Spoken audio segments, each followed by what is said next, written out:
Hello, I'm Paul Beckwith, and I'm going to briefly talk about this paper that came out towards the end of last year on boreal forests, how increasing atmospheric dryness is actually reducing boreal forest tree growth. Of course, we all know how stressed the trees were in Canada's forests in 2023.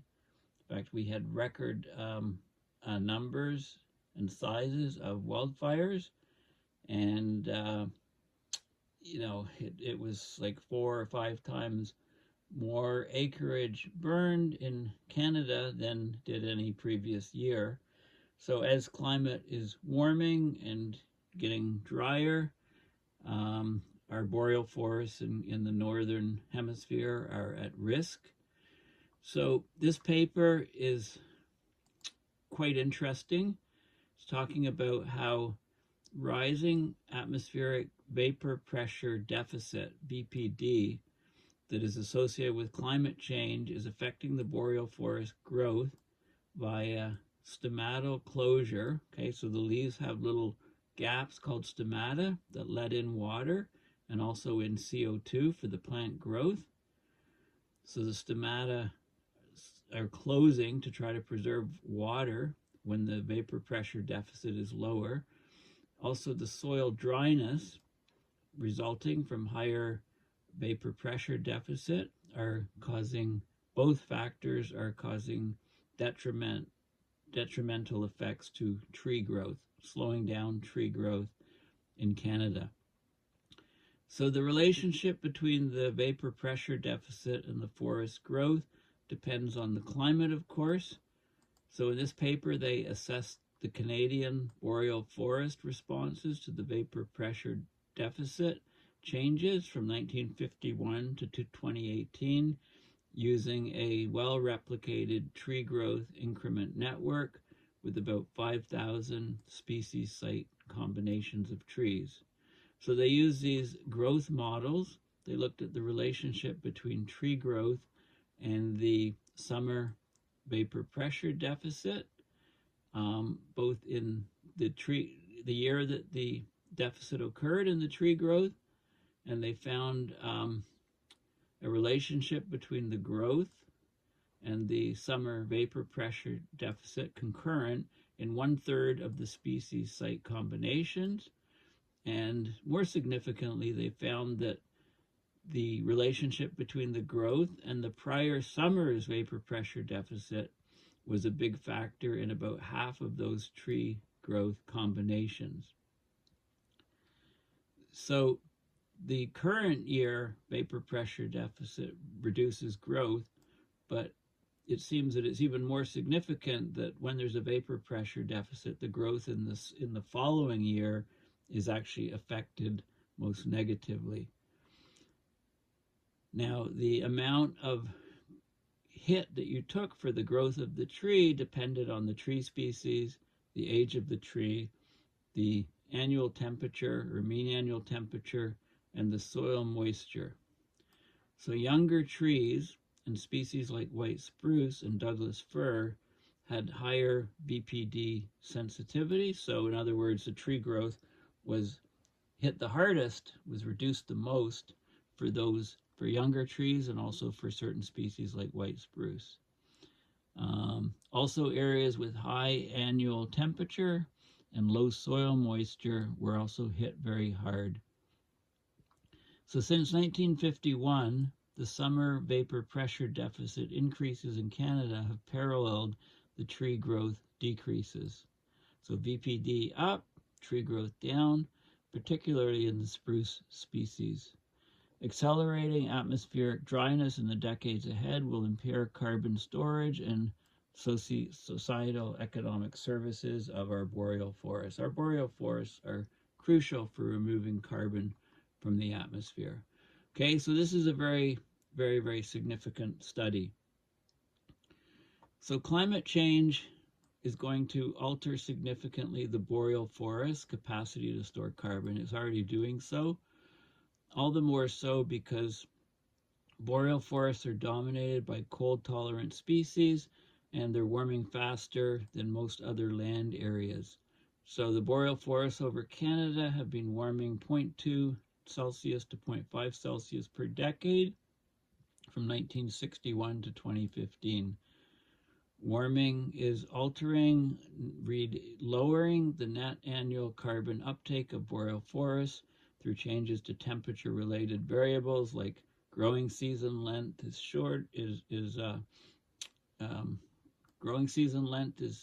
longer. Drought severity is increasing. Vapor pressure deficit is increasing. The freeze frequency is decreasing. Although the freeze-thaw cycle is increasing, right? The whiplashing.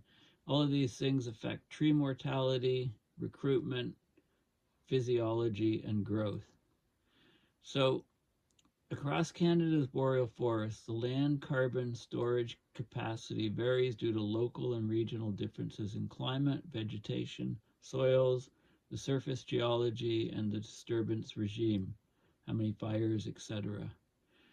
The complexity of the boreal environment and the diversity of boreal species produce notable contrasts in productivity responses to warming. Okay, so across the boreal Canada, the forest productivity is decreasing in the west because of water stress, increasing in the northeast, where temperature is currently the main factor limiting tree growth and its warming.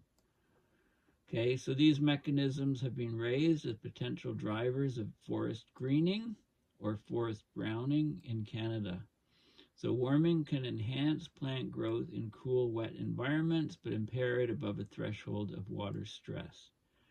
Okay, so you need to have a look at the details, but the changes in the growth rates of boreal forests are of great concern due to the critical role these forests play in global carbon storage, human population support, and economic industrial services. So what is the vapor pressure deficit? It's quite simple. The atmospheric vapor pressure deficit, VPD, is the difference between the amount of water vapor that's actually in the atmosphere and the potential amount that can be held in the atmosphere at saturation. So as temperatures are rising by the Clausius-Clapeyron equation, the atmosphere, the air can hold more water vapor. Okay, but there has to be a source of the water vapor. So the actual theoretical saturation is rising faster than the amount of water vapor is increasing in the atmosphere. Of course, warmer temperatures get more evaporation from lakes, rivers, oceans, etc. So there's a deficit, there's an increasing gap between the saturation value and the actual amount of water vapor that can be held. And this is very important to plants.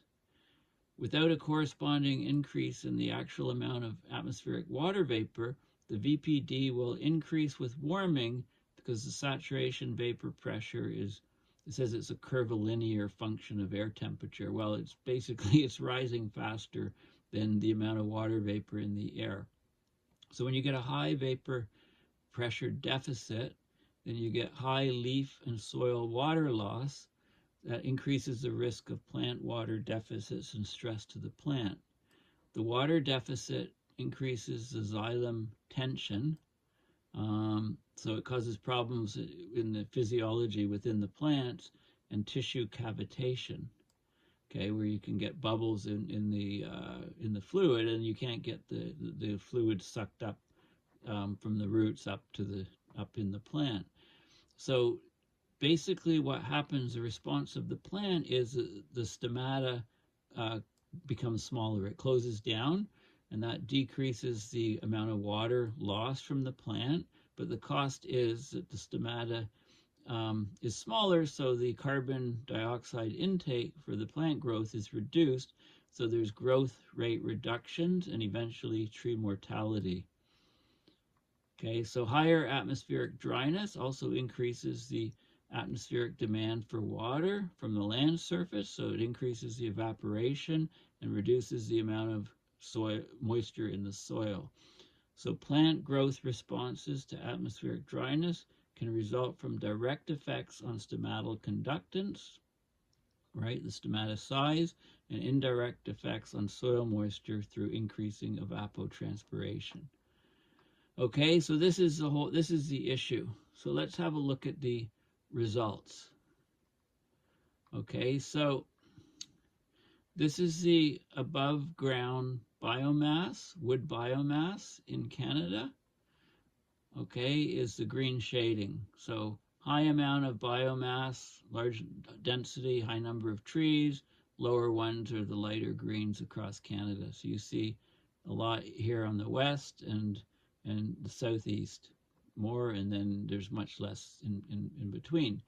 The sampled sites are the black dots, so they're across Canada. This is the scale.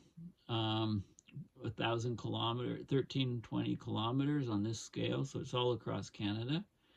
Number of trees looked and number of sites looked.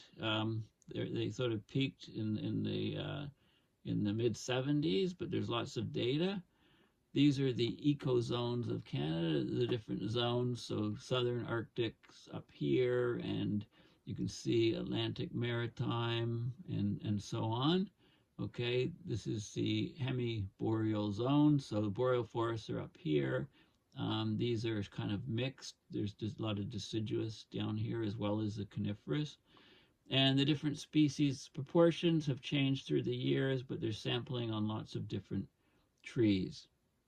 Okay, so there were 9 species that were focused on.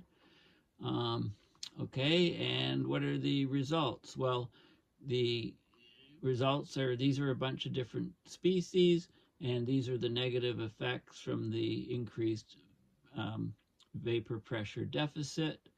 And there were, basically lots of species looked at, in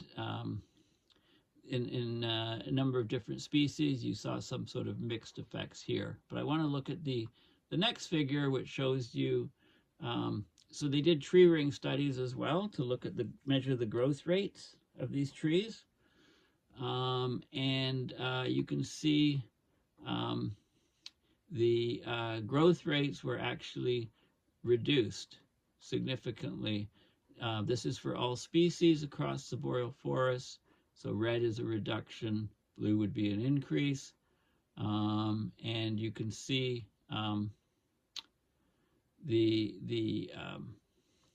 this is the effect the following year. So if the vapor pressure deficit was really high, okay, one summer, then the following summer there was a lot less tree growth across all the species and across individual species. When the vapor pressure deficit was really high and you measured the growth that particular year, okay, it was more mixed. There were areas that were hit hard. There were other areas that were favorable results, right? So there was mixed the year of the actual vapor pressure deficit, but the following year they were all hit hard. Okay, and that's an interesting sort of lag effect on the trees. And it's seen, there's lots of reasons for that, they think, but they're not completely sure. And these are some of the predictive variables on the trees. So you could see this is the species type, right? There was a lot of variation between species. This was the mean age of the tree, had an effect. The mean annual temperature had an effect. The summer soil moisture index, right, big factor. Mean annual precipitation, very large factor. Elevation of the tree was a factor, and the mean basal area of the tree, right, the footprint of the tree into the ground was another factor, but small. Okay, so all those factors were looked at, and plots were done of elevation, and the effect on the effect on the growth rates. Mean annual temperature was higher. The higher the mean annual temperature, the lower the growth rate with the high vapor pressure deficit. Precipitation factor, summer, the summer SMI is the summer soil moisture index. Okay, how dry or wet the soils were had a big effect above a certain percentage. Basal area, not much effect. Mean age, interestingly, younger trees were hit the hardest, and very old trees were also hit hard. The trees in the range from about, almost 200 years to 250 or so years had the least effect. And this is the main species that they looked at, the 9 species, and there was a lot of variation, but they were all hit by this vapor pressure deficit. Okay, and then you can see a map of, this is a vapor pressure deficit trend per year across Canada. So it's higher and higher in the red areas, highest in the red areas of Canada, and lowest in the blue areas. And you can see for different species, this is a vapor pressure deficit going up as a function of year from 1951 to present, and the growth rate, the growth change percentage of the tree, of a particular species. So vapor pressure deficit going up, growth of the tree decreasing. So there's data on that for different species. Okay, so this is, so that's basically the study. Okay, so the key findings are that, as temperatures are rising, as climate proceeds, there's a rising atmospheric vapor pressure deficit. Remember, that's the difference between the saturation pressure for a given temperature, how much water vapor the air is at a given temperature is capable of holding, versus what it's actually holding, the actual amount of water vapor in the air, and that deficit is rising with climate. And that's affecting boreal forest growth because what's happening is the stomata in the leaves actually reduces in size or closes a bit so that there's less water loss because the plant is trying to conserve the water it has. So there's less CO2 coming into the plant, into the leaf, so the tree growth rate decreases. Also, the soil dryness also adds to that water deficit in the tree, causing more and more stomatal closure. Okay, so they looked at the Canadian boreal forest in this study, how it responded to vapor pressure deficit changes from 1951 to 2018. They looked at a whole bunch of different species and sites, and they saw a relationship between the growth and the concurrent summer vapor pressure deficit in 1/3 of the species site combinations. More significantly, they saw between the growth of the tree and the prior summer vapor pressure deficit, they saw a relationship or a reduction in the growth in almost half of the combinations of species and sites.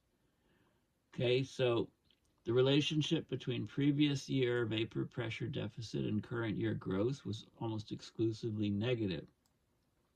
Okay, and you can see that in this, right? It's all negative. The tree growth rate is hit the year after the vapor pressure deficit is super high. The summer when the vapor pressure deficit is really high, there's a mixed, it's more mixed. There's a more mixed effect. Okay, so that's what this is saying. The current year VPD also tended to reduce growth, but it's not exclusively negative. And the tree species, the age, the annual temperature, and soil moisture primarily determined the tree vapor pressure deficit responses. So younger trees and species like white spruce and Douglas fir had high sensitivity to vapor pressure deficit. So the growth rates were declined much more for a given vapor pressure deficit increase. Areas with high annual temperature and low soil moisture also had high sensitivity of growth rate to vapor pressure deficit. So since 1951, the summer vapor pressure deficit increases in Canada have paralleled tree growth decreases, particularly in spruce, and accelerating atmospheric dryness in the decades ahead with ongoing climate change will impair carbon storage even more so. So the trees, the boreal forests are they're severely stressed. They're in trouble. When they're severely stressed, they burn easier. They don't have defenses against wildfire and pests and things like that. Okay, well, thanks for listening. Another very significant paper. Please consider donating to PayPal on my website to support my research and videos. Thanks for listening. Bye for now.